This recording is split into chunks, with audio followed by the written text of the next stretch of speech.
घरकुलमध्ये आजपर्यंत सर्व म्हणतात की विकास झाला विकास झाला विकास झाला. मला वाटते विकास झालाच नाही.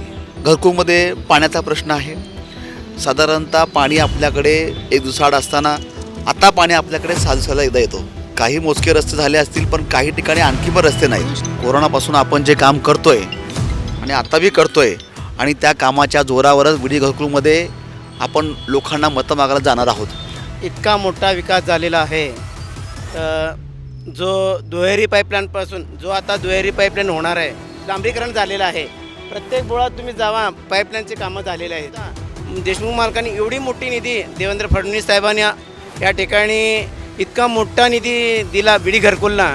जे आज विरोधक होते त्या पक्षात येण्यासाठी लोकांकडे वावा चाललेले आहे.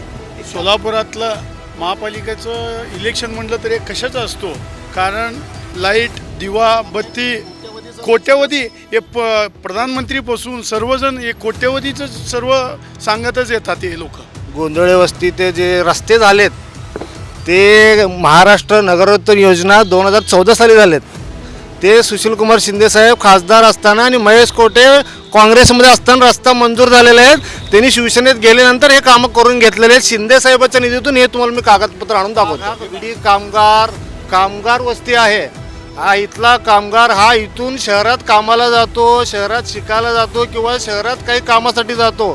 त्यांना बस सेवा नाही आहे, रिक्षातूनच जावं लागतं आहे. एकही बस यांनी भाजप सरकार 14 ते 19 पर्यंत एक पण नवीन बस आणले नाही. हे जे घरकुल वसाहत झाली ते काँग्रेसच्या काळातच झाले. या लोकांना जाणीव सुद्धा नाही आहे त्याची. आज जे घरं दिले सुद्धा काँग्रेसने दिले. आज इथं जे विकास झाला काँग्रेसच्या काळात.